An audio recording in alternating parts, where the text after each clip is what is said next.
बहुत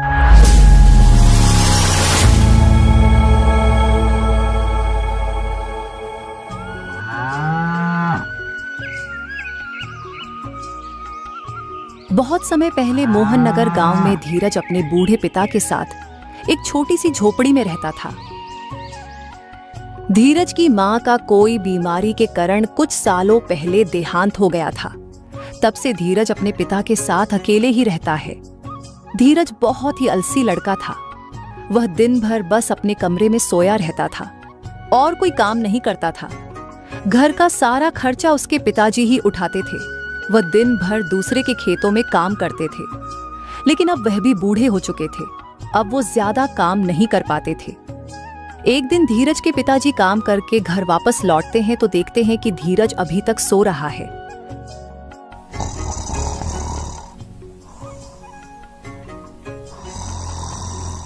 अरे उठ भी जा कामचोर, और कितना सोएगा? आखिर कोई इतना आलसी कैसे हो सकता है? जब से तेरी माँ गई है, इस घर का पूरा खर्चा मैं ही उठा रहा हूं। इतना बड़ा होकर एक बोझ सा दिन भर घर में पड़ा रहता है। चल अब उठ और घर को साफ कर दे कम से कम।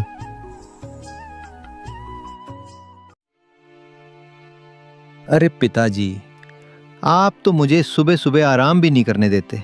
अरे मूर्ख, दोपहर के 2 बज रहे हैं और मैं अभी घर पर खाना खाने आया हूं, और तू कह रहा है कि सुबह हो रही है। पिताजी, क्या आप सच कह रहे हैं? दोपहर के 2 बज गए और आप घर पे खाना खाने आए हैं? मुझे तो समय का पता ही नहीं चला। जरा अपनी आंखें खोल और बाहर झांक कर देख। पूरा गांव जानता है कि तू कितना बड़ा आलसी है। बेटा देख, अगर मेरी इतनी उम्र ना हुई होती तो मैं तुझे कभी काम करने को नहीं कहता, लेकिन सच तो ये है कि मेरी अब उम्र हो चली है। अब मुझसे इस घर की जिम्मेदारी और नहीं उठाई जाती। मैं काम करके आता हूं तो बहुत थक जाता हूं, और कई दिनों से मेरे शरीर में बहुत कमजोरी भी है। क्या आप पिताजी, आप सीधे क्यों नहीं कहते कि आप मुझसे तंग आ गए हैं? ऐसी बात नहीं है बेटा। मैं चाहता हूं तू एक बहुत मेहनती आदमी बन जाए, ताकि गांव के सारे लोग तेरी इज्जत करें। ठीक है पिताजी, मैं आज ही कोई ना कोई काम ढूंढता हूं। चल अब जल्दी से खाना खा ले। इतना कहकर धीरज घर से बाहर निकल जाता है। तभी रास्ते में एक गांव वाला दिखता है। अर्जुन को देखकर वह आदमी उससे कहता है, अरे का बात बा धीरज भैया, आज इतना सवेरे कितना उठ गईल? इतना सवेरे उठ के गांव में घूमब, तबीयत बिगड़ जाए ना। तुम्हें इससे क्या लेना देना? मेरी मर्जी की मैं देर से उठूं या जल्दी उठूं, तुम अपने काम से काम रखो ना। का कहले, जब मन करी तो उठवा तो किलाज ना आवा। तोहर बूढ़ बाप दूसर के खेत में मजूरी करके तोहरा अपन पेट पाला हा। तोहरा तनिको लाज नहीं के लागत? बुढ़ापा में इतना काम करावत बाड़ा। ये सारी बातें सुनकर धीरज को बहुत गुस्सा आता है और वह उसकी बातें अनसुना करके वहां से चला जाता है। वो जंगल में जाकर एक पेड़ के नीचे बैठ गया। पता नहीं ये गांव वाले अपने आप को क्या समझते हैं। जरा सा दिन भर काम क्या कर लेते हैं। मेरा तो मजाक उड़ाने में कोई कसर ही नहीं छोड़ते। लेकिन मैं भी एक ना एक दिन इन्हें बहुत बड़ा काम करके दिखाऊंगा। फिर देखता हूं कौन मुझे क्या बोलता है। अभी तो मुझे बहुत थकन हो रही है। मैं एक काम करता हूं, थोड़ी देर यहीं पेड़ की छांव में सो लेता हूं। इतना बोलकर धीरज वहीं सो जाता है। तभी वहां से दूसरे गांव का पंडित गुजर रहा था।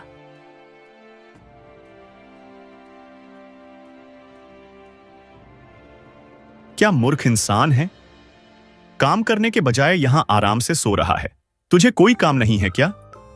पंडित की बात सुनकर धीरज की आंख खुल जाती है और वह उठकर बोलता है, अरे पंडित जी, दिक्कत क्या है आपको? आप मुझे शांति से सोने क्यों नहीं दे रहे हैं? मैं काफी दिनों से देख रहा हूं, तुम रोज यहां आकर सो जाते हो। अभी भी वक्त है, सुधर जाओ। मुसीबत तुम्हारे सर पर मंडरा रही है। कैसी मुसीबत है पंडित जी? आप यहां से जाओ ना, मुझे शांति से सोने दो। मैंने तुम्हारे जितना आलसी आदमी अपने जीवन में कभी नहीं देखा। कोई ना कोई काम ढूंढने के बजाय तुम रोज यहां आकर सो जाते हो। अरे नहीं नहीं, ये क्या कह रहे हैं आप? मैं गांव में काम ढूंढने ही निकला था, लेकिन गांव के एक आदमी ने मेरा दिमाग खराब कर दिया। इसलिए बस यहाँ बैठकर थोड़ा आराम कर रहा था। अरे अलसी आदमी ये क्यों नहीं कहता कि काम ढूंढने से निकला था लेकिन मन नहीं किया तो यहाँ पेड़ के नीचे आकर बैठा है। लेकिन तुझसे बात करके मैं अपना समय क्यों बर्बाद कर रहा हूँ, मुझे और भी जरूरी काम है। इतना कहकर पंडित जी वहां से चले जाते हैं। वह एक बहुत विद्वान पंडित थे, लेकिन धीरज पर उनकी बातों का कोई असर नहीं होता और वो फिर से सो जाता है। देखते ही देखते शाम हो जाती है और धीरज अपने घर जाता है।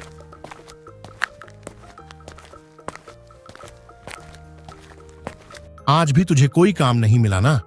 पिताजी, मैं काम ढूंढने ही बाहर निकला था, लेकिन गांव के भोला ने मेरा दिमाग खराब कर दिया। बस इसलिए आज मुझे कोई काम नहीं मिल पाया। बेटा, तू तो रोज ही कोई ना कोई बहाना बनाता है। भला किसी के बोलने से क्या होगा? अगर तूने काम ढूंढा होता तो तुझे जरूर मिल गया होता। पिताजी, आप क्या कहना चाहते हैं? मैंने सच में काम ढूंढने की कोशिश की थी, लेकिन फिर उसने फालतू की बातें करके मेरा दिमाग खराब कर दिया। आप चिंता मत कीजिए, मैं कल फिर से जाऊंगा और कोई ना कोई काम जरूर ढूंढूंगा। इतना कहकर धीरज खाना खाता है और सो जाता है।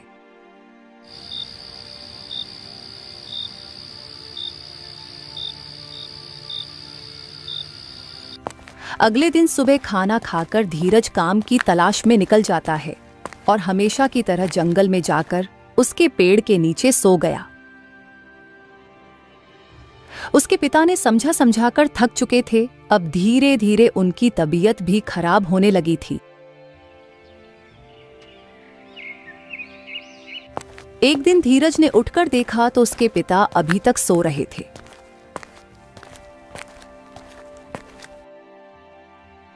अरे पिताजी, आप अभी तक सो रहे हैं? आप हमेशा मुझे कहते हैं कि जल्दी उठाओ, और आज आप खुद ही इतनी देर तक सो रहे हैं। आज तो आपने खाना भी नहीं बनाया है। भला मैं खाली पेट काम ढूंढूंगा कैसे? पिताजी उठिए, आप मेरी बात सुन रहे हैं क्या?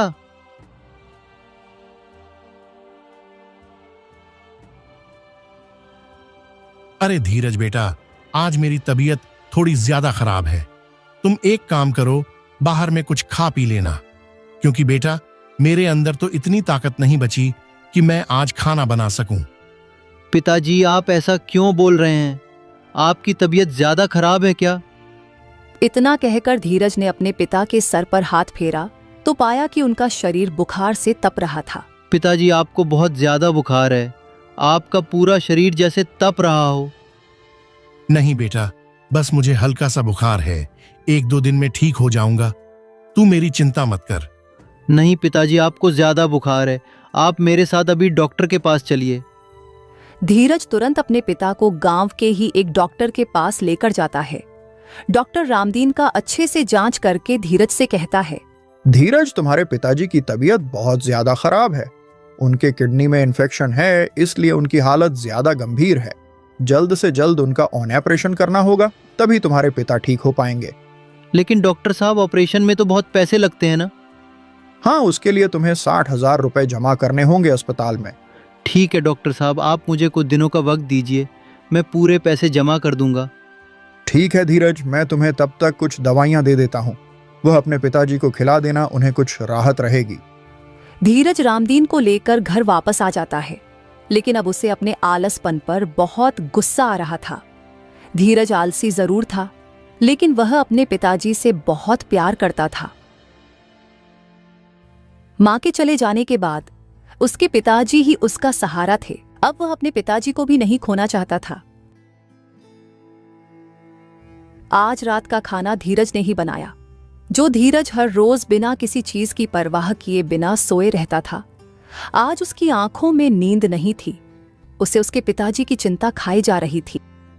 ये सब मेरी लापरवाही की वजह से हो रहा है। माँ के जाने के बाद काश मैं पिताजी के कंधों पर इतना ज्यादा बोझ ना दिया होता। आज उनकी ये हालत मेरी वजह से ही है, लेकिन अब मैं क्या करूं? कहां से लाऊं इतने सारे पैसे? अगर पिताजी का ऑपरेशन नहीं हुआ तो मां की तरह वो भी मुझे छोड़ के चले जाएंगे। नहीं नहीं, मैं ऐसा नहीं होने दूंगा। कुछ ना कुछ करके मुझे जल्दी से पूरे पैसे जमा करने ही होंगे। धीरज रात भर इसी चिंता में डूबा रहा। सुबह होते ही वह गांव के मुखिया के घर गया।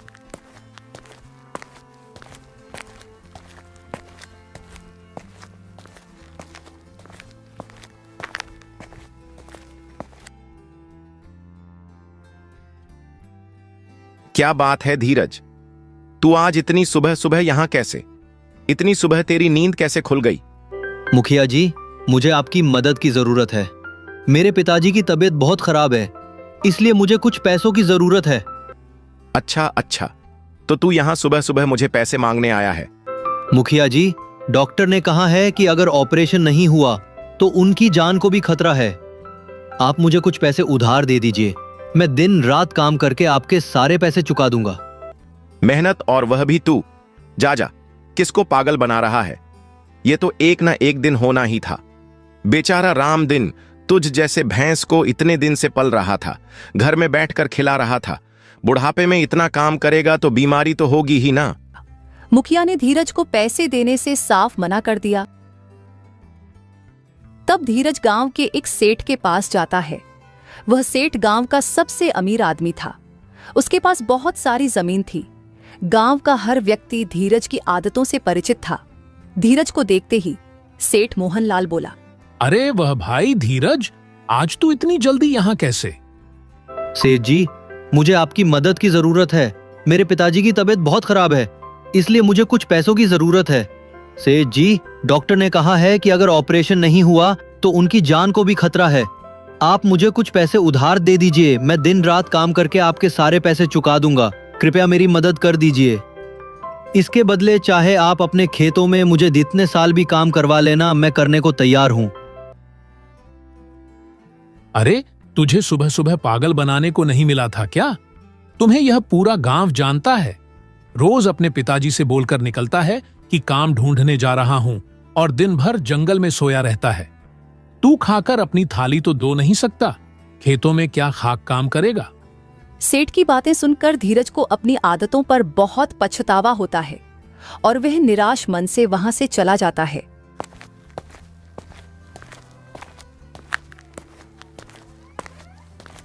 आज भी धीरज इस पेड़ के नीचे जाकर बैठा था, लेकिन आज उसके चेहरे पर उदासी थी। आंखों में पछतावे के आंसू थे। हे भगवान, मुझे माफ कर दीजिए। मुझे इतना आलस नहीं करना चाहिए था। आज मुझे मेरी गलती का एहसास हो चुका है।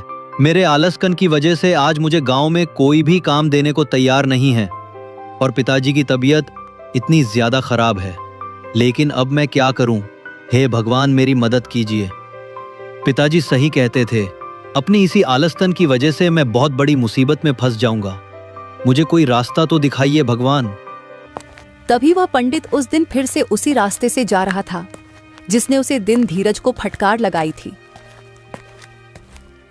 उसने धीरज को रोते हुए देखा तो वहीं रुक गया और उससे बोला, मैंने तुझे कहा था ना, तुम्हारे सर पर बहुत बड़ी मुसीबत मंडरा रही है और तूने मेरी बात को मजाक समझ लिया था। आपने बिल्कुल सही कहा था महाराज। मुझे माफ कर दीजिए। मैं सच में बहुत बड़ी मुसीबत में फंस गया हूं। मेरे पिताजी की तबीयत बहुत खराब है और गांव में हर किसी ने मेरी मदद करने से इनकार कर दिया है। देख मेरे बच्चे, इस दुनिया में कोई किसी की मदद नहीं करता और तेरी मदद किसी ने इसलिए नहीं की क्योंकि तू बहुत बड़ा आलसी है। उनको इस बात का डर है कि उनके पैसे डूब जाएंगे। अगर आज तो कम कर रहा होता तो तुझे किसी के आगे हाथ नहीं फैलाना पड़ता। आपने बिल्कुल सही कहा, लेकिन आप मुझे मेरी गलती पर बहुत पछतावा हो रहा है। मैं पिताजी को खोना नहीं चाहता। उन्होंने कभी मुझे माँ की कमी महसूस नहीं होने दी। ब्राह्मण ने देखा कि धीरज को सच में अपनी गलती पर पछतावा हो रहा था और वह अपनी गलती सुधारना चाहता था। इसलिए ब्राह्मण ने एक छोटी सी पोटली निकाली और धीरज को देते हुए कहा, धीरज, इस पोटली में जादुई भस्म है। इस भस्म को तुम हमेशा अपने पास रखना। इससे तुम्हारा सारा आलसपन दूर हो जाएगा और तुम्हारे अंदर इतनी ताकत आ जाएगी कि तुम जानवरों की तरह दिन रात काम करके अपने पिता के इलाज के लिए बहुत जल्दी पैसे जोड़ लोगे। महाराज, क्या ऐसा सच में मुमकिन है? आपने मेरी इतनी मदद की है तो कृपया मुझे इतना बता दीजिए कि मैं कौन सा काम करूं जिससे मैं पैसे जोड़ पाऊं, क्योंकि इस गांव में तो मुझे कोई भी काम देने वाला नहीं है। वह सब तुम इस भस्म पर छोड़ दो। इसे अपने पास रखना, तुम्हें रास्ता खुद ब खुद मिलता जाएगा। जैसे कि अभी तुम यहाँ जंगल में हो तो तुम्हें ढेर सारी लड़कियां मिल जाएंगी और उन्हें बाजार में बेचकर कुछ पैसे तो मिल ही जाएंगे। और यहाँ से कुछ दूर जाने पर बहुत सारे फलों के पेड़ मिलेंगे। उन फलों को तोड़कर भी तुम बाजार में बेच सकते हो। धीरज ने वे भस्म अपने पास रख लिया और ब्राह्मण वहां से मुस्कुराते हुए चला गया। पंडित के कहे अनुसार धीरज ने लकड़ियां जमा करना शुरू कर दिया और थोड़ी ही देर में उसने बहुत सारी लकड़ी जमा कर ली।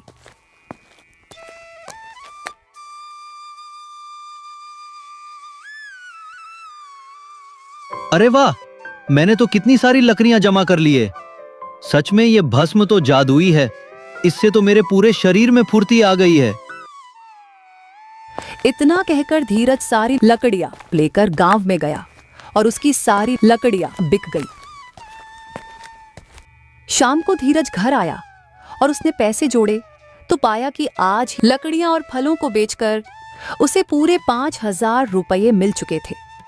ऐसे तो मैं बहुत जल्दी और 55,000 रुपए जमा कर लूंगा। अब कल से मैं और दोगुना काम करूंगा ताकि पिताजी का इलाज जल्दी से जल्दी कर सकूं। अगले दिन सुबह होते हैं धीरज जंगल से लकड़ियां लेकर गांव में आ गया। इस तरह से धीरज को दिन रात काम करते देख गांव वाले हैरान थे।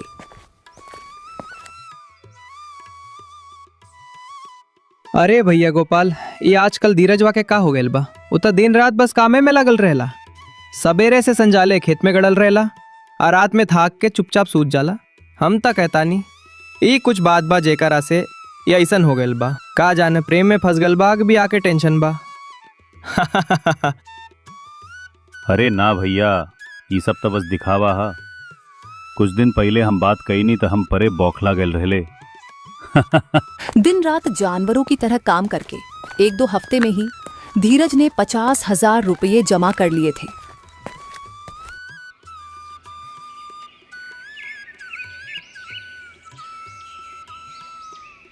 ईश्वर की कृपा से 50,000 रुपए तो जमा कर लिए हैं मैंने, लेकिन अब मुझे 10,000 रुपए और चाहिए।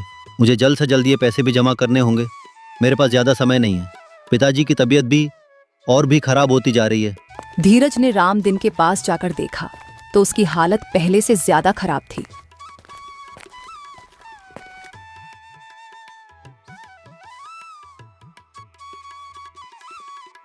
खांसी ने राम दिन को अंदर से और तोड़कर रखा था। वह बहुत कमजोर हो चुका था। ये सब देखकर धीरज और चिंतित हो गया। मुझे कल ही पिताजी को डॉक्टर के पास लेकर जाना होगा। मैं कल ही सेठ जी के पास फिर से जाऊंगा काम मांगने। हो सकता है इस बार वो मुझे काम दे दे।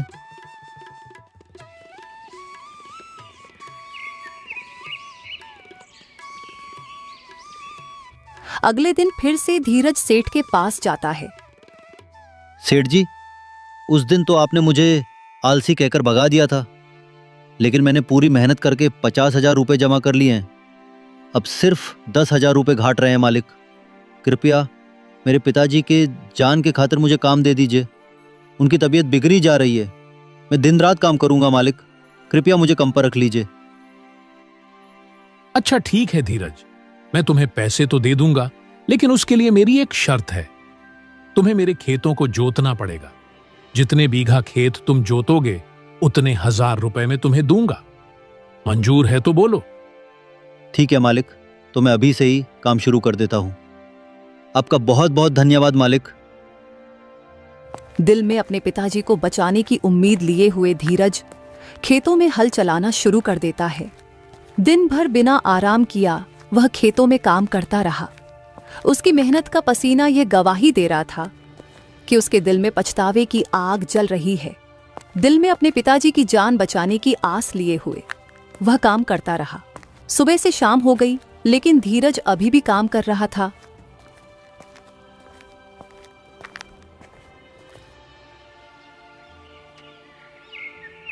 अगले दिन सुबह सेठ अपने खेतों पर आया तो उसने देखा कि धीरज अब तक काम कर रहा था। वो अपने 10 बीघा खेत को जोता हुआ देखकर हैरान रह गया।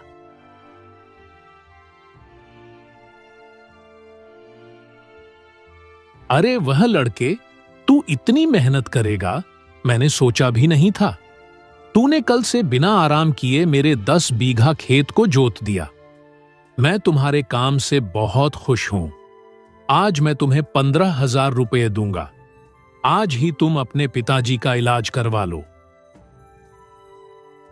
धीरज तुरंत वह पैसे लेकर अस्पताल में डॉक्टर के पास जमा कर देता है और अपने पिताजी का इलाज करवाता है। कुछ दिन बाद ही धीरज के पिता पूरी तरह से ठीक हो जाते हैं। बेटा, आज मुझे बहुत गर्व हो रहा है तुझ पर। आज तेरी वजह से मेरी जान बच पाई है। आज तूने मुझे नई जिंदगी दी है। पिताजी, आप ये कैसी बात कर रहे हैं? माँ के जाने के बाद आपने ही तो मुझे पाला है। रामदीन के ठीक हो जाने के बाद भी धीरज ने अपना काम नहीं छोड़ा। एक दिन धीरज हमेशा की तरह जंगल में लकड़ी काट रहा था। तभी उसे पीछे से एक आवाज सुनाई देती है। कैसे हो धीरज? धीरज ने पीछे मुड़कर देखा तो वहां वही ब्राह्मण खड़े थे। उन्हें देखकर धीरज बहुत खुश हुआ। अरे महाराज, आप यहाँ? आपका बहुत बहुत धन्यवाद। आपके उस भस्म की वजह से आज मुझे नई जिंदगी मिली। मेरे पिताजी का भी अच्छे से इलाज हो गया। अब वो बिल्कुल ठीक है। आपकी वजह से आज मेरे घर में किसी चीज की कमी नहीं है। आपका ये आभार मैं जीवन भर नहीं भूलूंगा। आपका बहुत बहुत धन्यवाद। ब्राह्मण मुस्कुराए और धीरज से कहा, अरे बेटा धीरज, मैंने तो कुछ भी नहीं किया है। यहां तक कि वो भस्म भी जादुई नहीं थी। मैंने तो बस तुम्हारा आत्मविश्वास जगाने के लिए कहा था कि वह बस में जादुई है, ताकि तुम इसी के सहारे कम कर सको। ताकत इस भस्म के अंदर नहीं, बल्कि असली ताकत तो तुम्हारे अंदर है। मैं तो बस तुम्हारे अंदर सोए हुए मेहनती इंसान को जागना चाहता था, इसलिए मैंने ऐसा किया। वो भस्म तो बस राख थी बेटा। जादू तो तेरे अंदर था, जिस पर तूने कभी विश्वास ही नहीं किया। क्या आप सच बोल रहे हैं पंडित जी? इसका मतलब वो कोई जादुई भस्म नहीं था? धीरज की आंखों में चमक थी पर होंठों पर मुस्कान। उसे अब समझ आ गया था कि सच्चा चमत्कार किसी चीज में नहीं, बल्कि इंसान की लगन और आत्मविश्वास में होता है।